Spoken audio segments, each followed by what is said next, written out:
우리 같이 함께 봉독합니다. 예루살렘으로 올라가는 길에 예수께서 그들 앞에 서서 가시는데 그들이 놀라고 따르는 자들은 두려워하더라. 이에 다시 12 제자를 데리시고 자기가 당할 일을 말씀하여 이르시되 보라, 우리가 예루살렘에 올라가노니 인자가 대제사장들과 서기관들에게 넘겨짐에 그들이 죽이기로 결의하고 이방인들에게로 넘겨 죽였고 그들은 능욕하며 침뱉으며 채찍질하고 죽일 것이나 그는 3일 만에 살해하라 하시니라. 세베대의 아들 야고보와 요한이 주께 나와 여짜오되 선생님이여, 무엇이든지 우리가 구하는 바를 우리에게 하여 주시기를 원하옵나이다. 이르시되 너희에게 무엇을 하여 주기를 원하느냐? 여짜오되 주의 영광 중에서 우리를 하나는 주의 우편에 하나는 좌편에 앉게 하여 주옵소서. 예수께서 이르시되 너희는 너희가 구하는 것을 알지 못하는도다.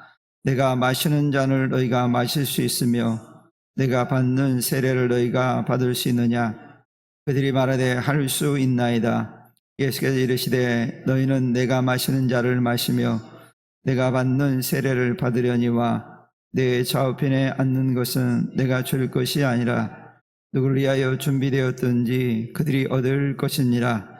열 제자가 듣고 야고보와 요한에 대하여 화를 내거든 예수께서 불러다가 이르시되 이방인의 집권자들이 그들을 임의로 주관하고 그 고관들이 그들에게 권세를 부른 줄을 너희가 알거니와 너희 중에는 그렇지 않을지니 너희 중에 누구든지 크고자 하는 자는 너희를 섬기는 자가 되고 너희 중에 누구든지 으뜸이 되고자 하는 자는 모든 사람이 종이 되어야 하리라. 인자가 온 것은 섬김을 받으려 함이 아니라 도리어 섬기려 하고 자기 목숨을 많은 사람의 대속물로 주려 함이니라. 아멘. 오늘 이 말씀을 통해서 천국의 주의라고 하는 그런 말씀의 제목으로 함께 말씀을 나눠보려고 합니다. 오늘 이 말씀은 예수님께서 예루살렘으로 향해서 가실 때 이제 제자들에게 들려주신 그런 말씀입니다. 우리가 장수들이 있습니다. 장수들은 뒤에서 지휘하는 지휘자도 있지만 또 앞에서 앞장서서 지휘하는 그 지휘관들이 있습니다. 여러분, 군대로 말하면 분대장, 소대장 이런 사람들은 앞에서 진두지휘하는 그런 지휘관이라고 볼 수 있습니다. 그들은 그래서 부하들을 데리고 적진에 침투해서 가장 먼저 앞장서서 전투를 치르게 됩니다. 그래서 전쟁 때 보면 가장 많이 희생당하는 지휘관들이 이처럼 앞장서서 전쟁을 치르는 지휘관들이 목숨을 잃는 경우들이 대단히 많습니다. 그래서 이 앞장서는 지휘관들은 목숨을 걸고 전투를 하는 거예요. 오늘 주님께서도 예루살렘 올라가실 때 제자들을 먼저 보내고 이렇게 가신 것이 아니라 오늘 말씀에 있는 것처럼 제자들을 앞서서 먼저 예루살렘을 향해서 가고 있는 모습을 보여주고 있습니다.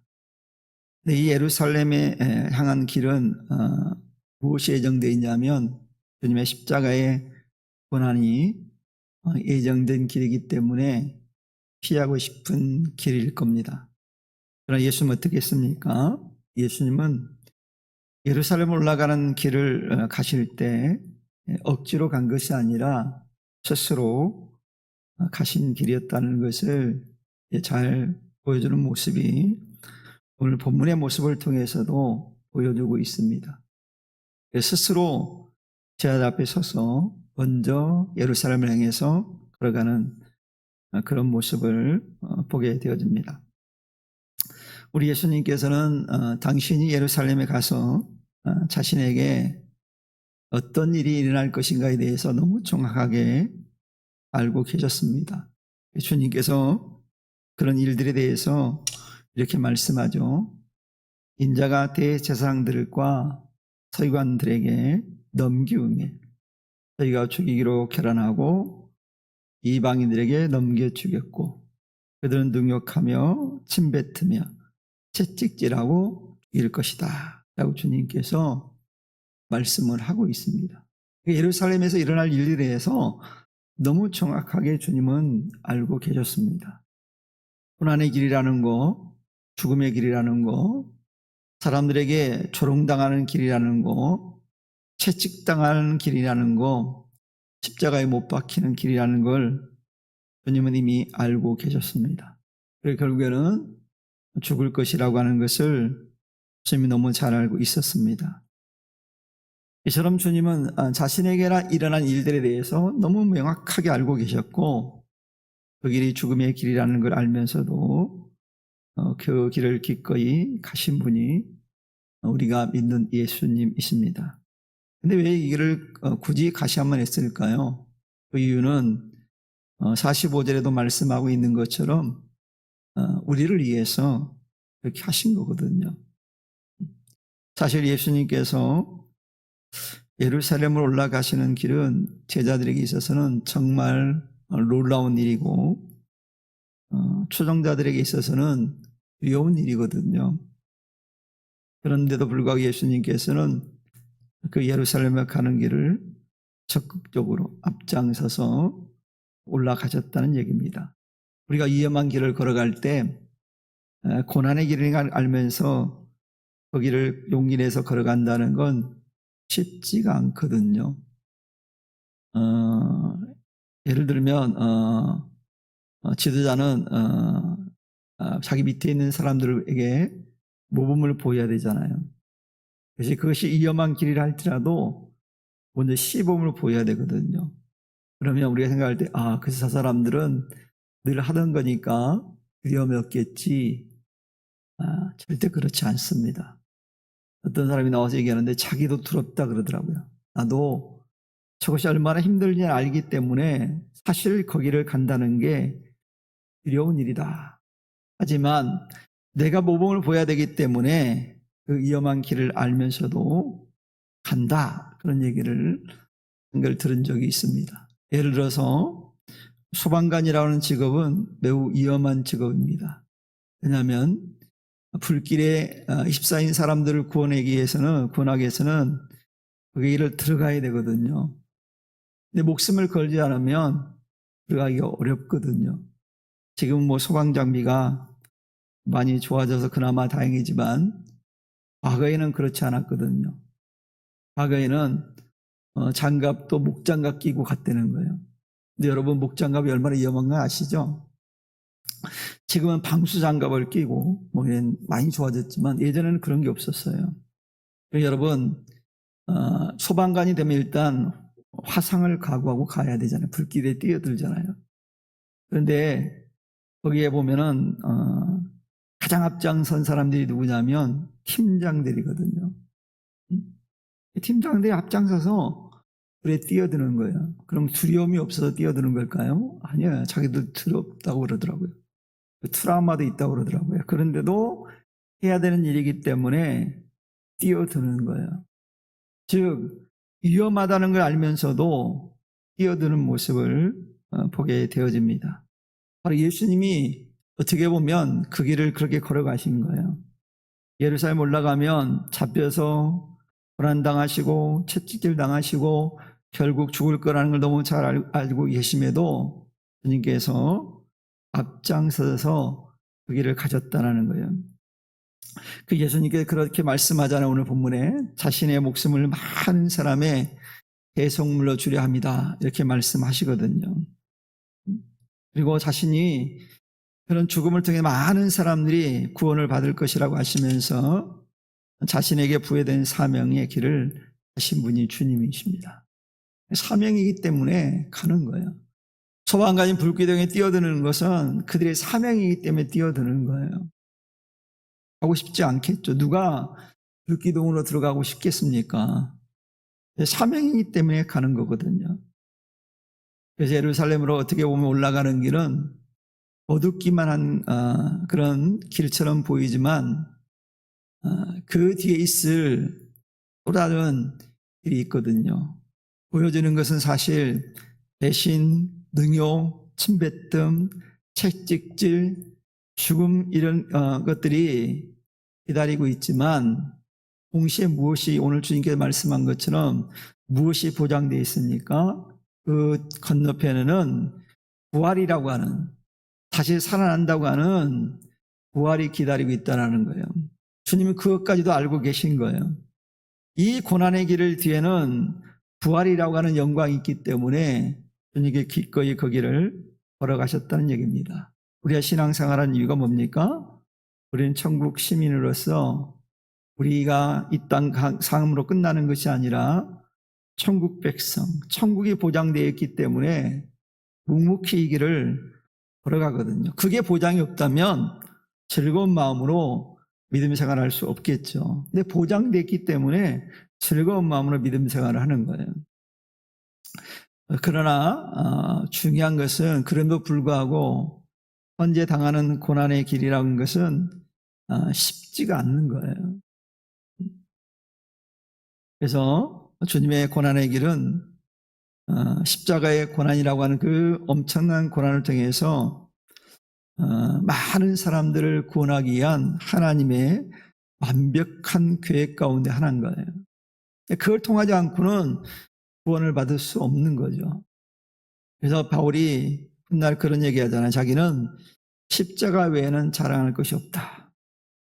그것만큼 완벽한 구원받을 만한 방법이 없다는 거예요. 그런데 여러분, 이런 하나님 엄청난 계획 앞에 제자들은 어땠을까요? 보니까 예수님께서는 예루살렘에 올라가는 목적을 분명히 알고 있었어요.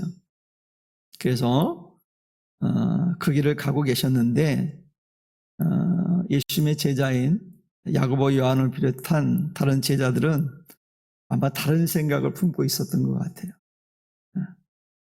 우리가 교회 안에도 보면 어떤 일을 하고 할 때 다 똑같은 마음으로 하면 좋은데 다른 생각을 품고 있는 사람들이 있거든요. 그래서 우리는 이것을 이렇게 표현하죠. 야당이다. 이렇게 표현합니다. 야당은 늘 다른 생각을 품어요. 그래서 늘 이렇게 부딪히게 돼 있는 거예요. 어떻게 보면 세상에서는 늘 그럴 수밖에 없는 것 같아요. 천국에는 그런 게 없지만 이 세상은 그게 존재해요. 그걸 우리가 인정하고 사실 가야 됩니다. 이런 것처럼 제자들은 주님은 십자가의 고난을 얘기하는데 제자들은 다른 생각을 품었어요. 그래서 야고보, 요한이 예수님께 이런 얘기를 하죠. 예루살렘 올라가셔서 다윗 왕조를 회복하고 나면 왕의 영광을 받으시게 되면 하나는 주님의 우편에, 하나는 좌편이라고 하는 좌편에 앉게 해 주옵소서라고 요청을 한 거예요. 조선시대로 가보면 이거예요. 좌의정과 우의정이 되게 해달라는 거. 차마 영의정은 해달라는 소리 안 한 것 같고 좌의정과 우의정을 해달라는 그런 뜻이에요. 그 자리를 줄이라는 높은 주의를 달라고 하는 거거든요. 그러니까 제자들은 여전히 어땠습니까? 하나님 나라에 대한 지위를 중요하게 여긴 게 아니라 이 땅에서 얻을 수 있는 그런 지위를 생각한 거예요.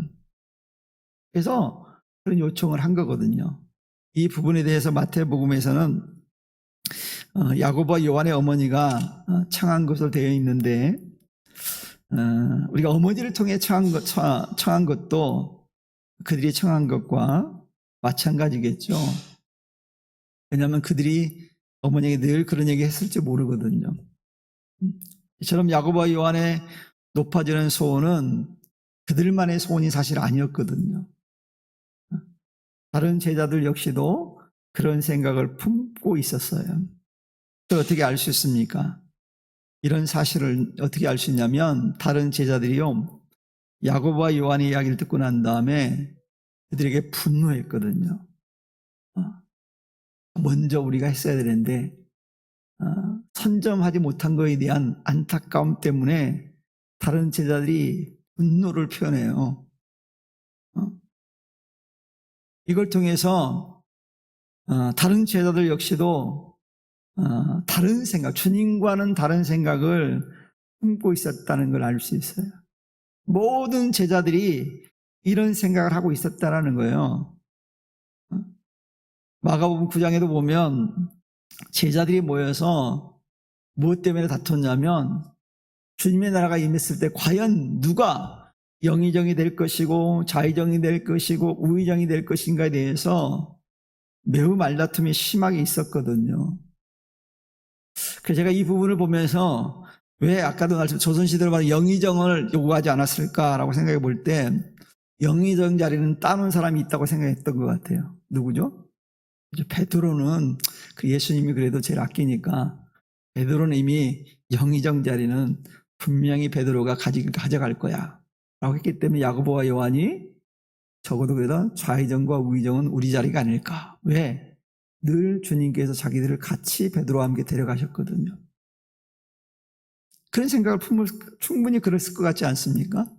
주님이 늘 제 아들을 다 데리고 다녔지만 특별한 일이 있을 때는 베드로와 야고보, 요한을 데리고 가셨어요. 그러니까 자기들이 생각할 때도 베드로보다는 자기들이 좀 안 될 것 같으니까 그런 얘기를 했다라는 생각이 듭니다. 그러나 반면에 다른 제자들도 한편으로는 우리가 쟤들보다 못한 게 없지 않을까라는 생각을 했기 때문에 이런 다툼이 있지 않았을까 생각이 듭니다. 그 예수님은 이런 야고보와 요한의 얘기를 듣고 난 다음에 주님께서 이런 반응을 하십니다. 너희 구하는 것을 너희가 알지 못하는도다. 너희가 나의 마시는 잔을 마시며 나의 받은 세례를 받을 수 있느냐라고 주님께서 말씀하셨거든요.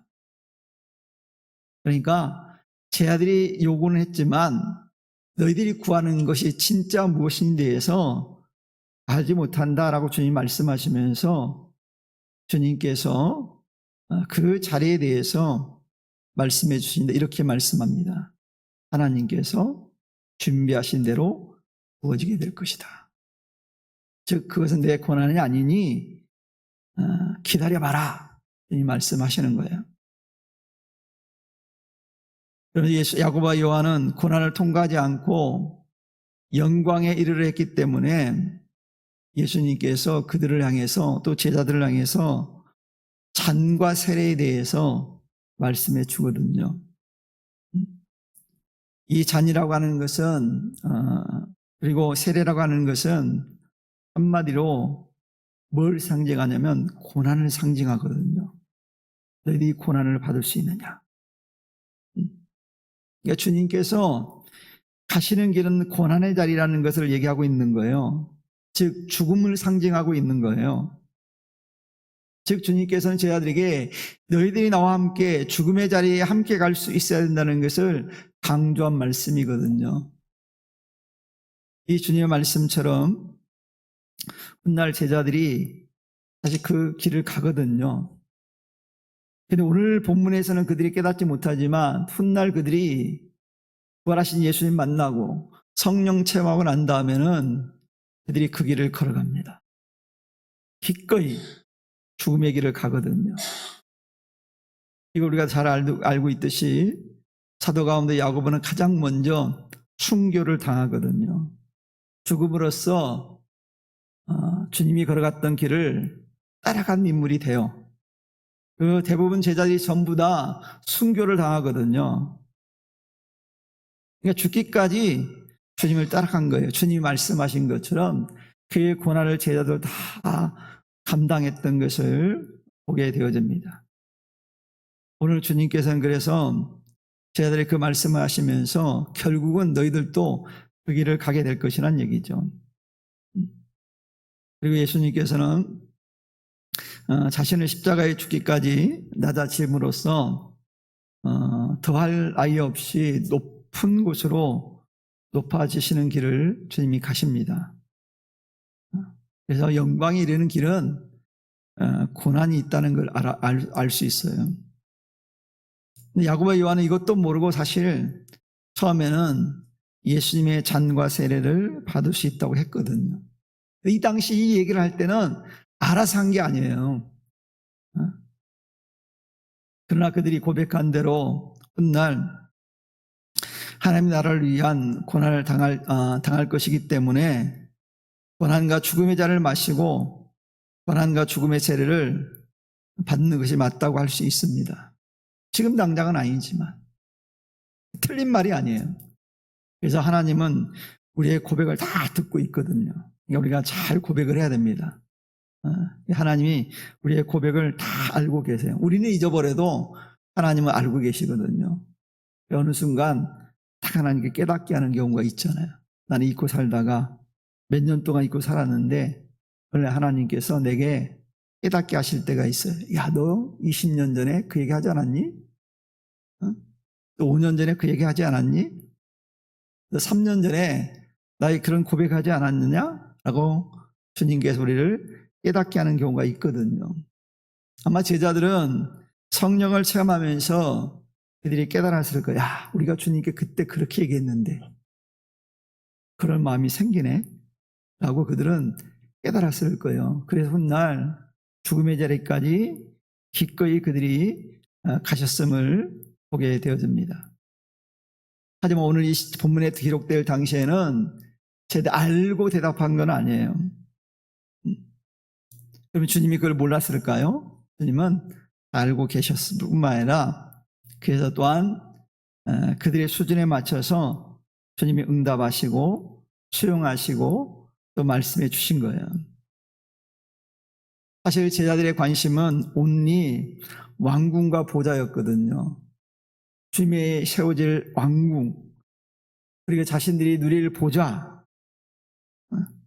반면에 예수님은 어땠습니까? 예수님의 관심은 고난의 장과 세례거든요. 죽음이거든요.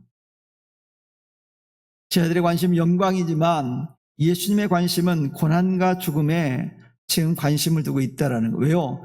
그렇게 해야만이 우리를 살릴 수 있으니까. 주님이 죽지 않으면 우리가 살릴 수 없잖아요. 그러니까 주님이 그거에 관심을 갖는 거예요.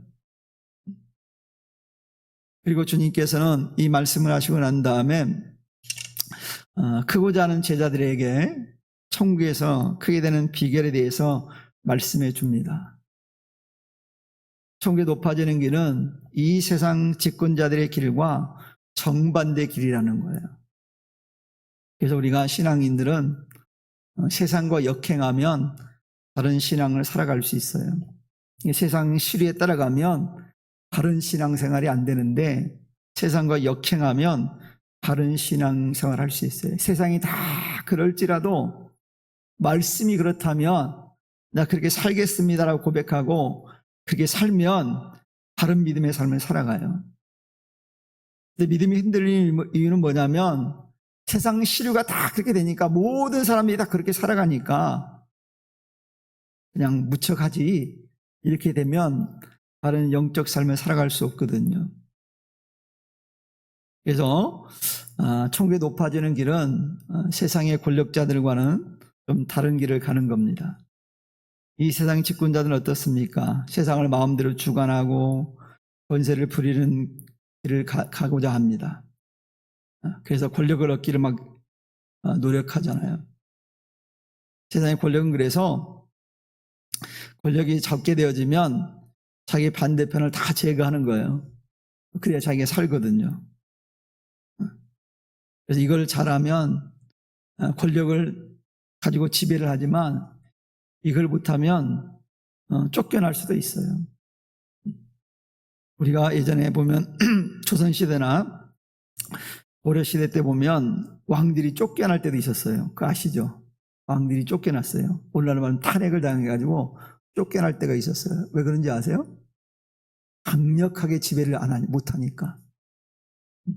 그런데 강력하게 왕이 지배하면 왕권이 강화되면 신하들이 꼼짝 못했거든요. 세상 권력은 그래요. 그래서 권력을 잡은 자들은 어떻게 해서든지 권력을 유지하기 위해서 권력을 부리기 위해서 사람들을 막 제거하거든요. 심지어는 어떤 왕은 자기 처가집 식구들을 다 제거했어요. 외척 세력을 없앤다고. 무서운 일이거든요. 이처럼 세상은 그렇습니다. 그런데 천국은 그렇지 않아요. 천국이 높아지는 길은요, 우리는 낮아지는 거예요.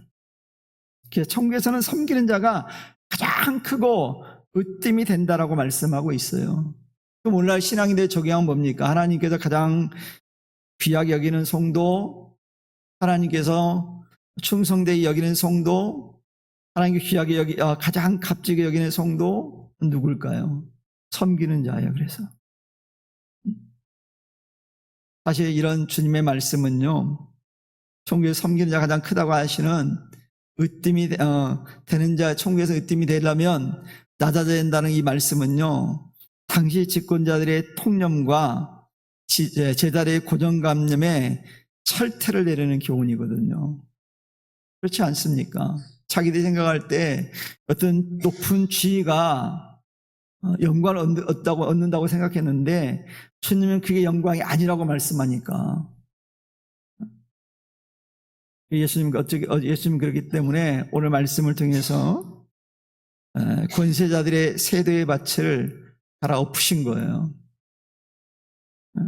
그리고 거기에다가 뭘 만들었을까요? 섬김의 활주로를 여신 거예요. 새로운 길을 여신 거예요. 그래서 그 활주로를 이용해야만이 연착륙할 수 있거든요. 그래서 신앙인들은 섬김의 활주로에 안착을 해야 돼요. 다른 데 보지 말고. 다른 거 보면 비행기가 활주로에 내리지 않으면 어떻게 될까요? 다 죽는 거죠.